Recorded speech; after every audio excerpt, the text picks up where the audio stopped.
Hello everyone, my name is Moon and welcome back to World of 3rd place prize winner in the 1000 subscriber celebration. This is Lambo 12 playing in the Object 704 Tier 9 Soviet tank destroyer. And Lambo 12 is the winner of the 3rd place prize in this 1000 subscriber giveaway celebration video. And he is playing in a platoon with Von Klaus 31 in Old Faithful, the Centurion 7-1, and Bjfx in the M5355. So why have I chosen this replay to be a winner in this giveaway? Well, I've seen a lot of replays sent in by you guys, and they were all fun and amazing. Some were stupid, some were incredibly lucky, and some were just pure and utter skill. And the one that were pure and utter skill were of the more overpowered tanks, or tanks that are just really well armored or really well rounded. I've most likely won some other thing somewhere else in the universe of World of Tanks. But the thing is, I wanted this replay because it shows multiple things. It shows a bit of luck, it shows good thinking of what is happening during the game, and I like 750 Alpha BL10 guns. So it basically has it all. And the 704 is quite an interesting tank destroyer. Not only is it incredibly accurate for a 750 Alpha because it's Soviet, it has remarkably good armor as well. Its frontal armor being 120mm sloped back is very good for a tank destroyer.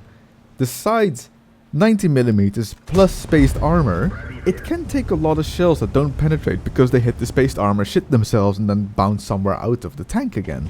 It carries the BL10 gun, which is an incredible gun even at tier 9. 286mm of penetration, 750 alpha, with a rate of fire of 3.66 without rammer and fence, 16-second reload. And Lambo 12 has been taking advantage of this BL10. Every time the gun has been reloaded, he has fired a shot. If it misses, bounced, or penetrated, he has fired that shot. Right now, aiming at the VKB, difficult tank to penetrate, and that was not really going to penetrate it anyway. Its armor on the turret was incredibly sloped, hit the side, was going to bounce 9 out of 10 times. But it doesn't matter, because right now we are reloaded again. Aiming for a shot on that other T10, not really quite half it. Should we go off the hill? Thinking about it, nah, not yet. It's not quite time yet.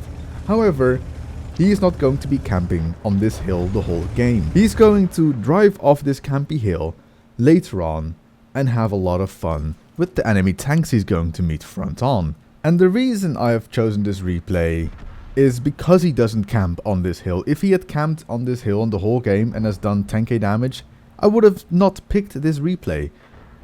Hold on, is that Ice Tree going to poke out? He is going to poke out. Boy, what a mistake he made. That's what you can do from this hill. You wait for enemies to make a mistake. If they push around that corner on the eastern part of the map or show their sides from the middle, you can punish them from this side.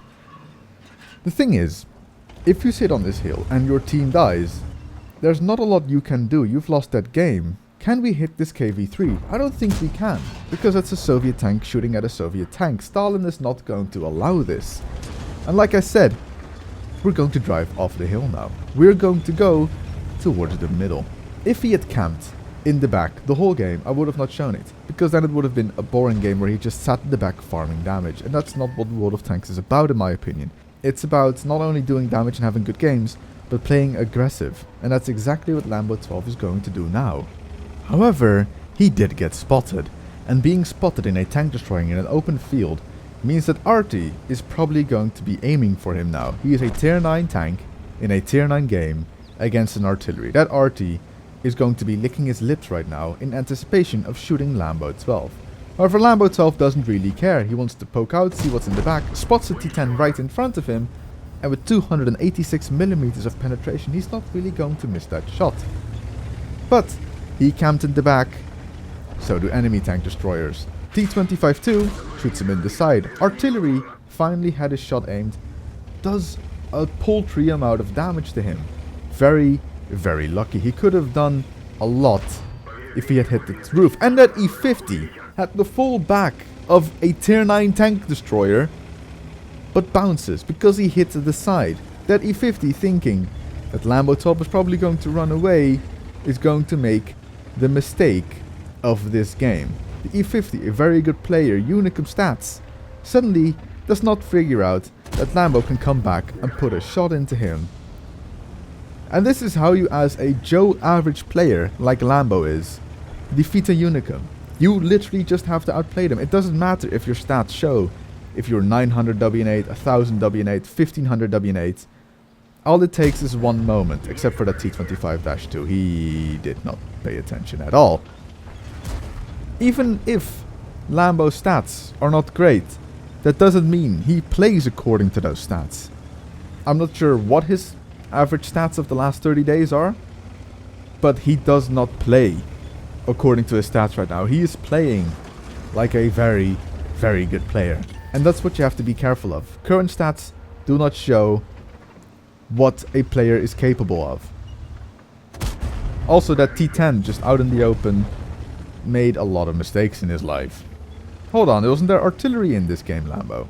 And you're showing your back to that artillery. Shouldn't you be, like, I don't know, trying to evade that artillery, maybe?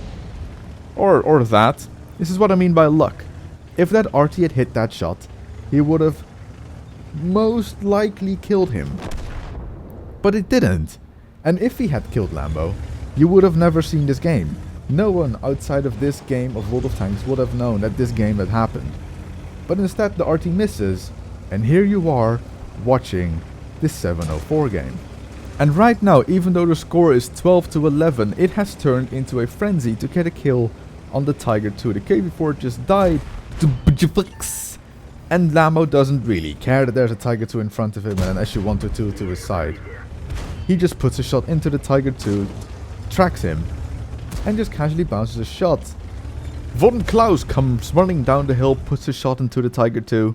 He expects the WZ to kill him, but only retracks him. So Lambo has to put 750 alpha into that Tiger 2 to do less than 200 damage. Suddenly this game turned from 12-11 to 14-11. So this is the reason why I picked this replay. He went aggressively up into the hill, killed a statistically very, very good player, then turned back to defend his base. He got the enemy into a crossfire with the Scorpion G himself, Von Klaus and the Centurion and the WZ on the hill, and with his platoon mate who has died because of that AKV-4 also giving supporting fire. The enemy drove into the worst trap since minefields were invented. But it isn't quite over yet. It is 4 versus 1. An RT in a corner is a very dangerous tank. And by the looks of it, Von Klaus and the Centurion is taking a bit of a lead. Of course, he is the fastest tank right now. So if RT kills Von Klaus, then he might actually reload in time to shoot the next one. And if the WZ and or the Scorpion is not willing to go in after he's shot, this RT can just wait for everyone to go in by one by one. And that would be quite a sad ending to an otherwise amazing game. 7k damage done, 4 kills, Von Klaus 2 kills, and his RT buddy 1 kill. But it's not over, because Von Klaus recognizes that RT is aiming his way, spots him, doesn't go in. Of course, they are playing in a platoon. Voice communications. What they're going to do is they're going to go in together to make sure that at least one of them kills the artillery. And there they go. Von Klaus and Lambo and BJ Fax. Congratulations on an otherwise amazing game of World of Tanks.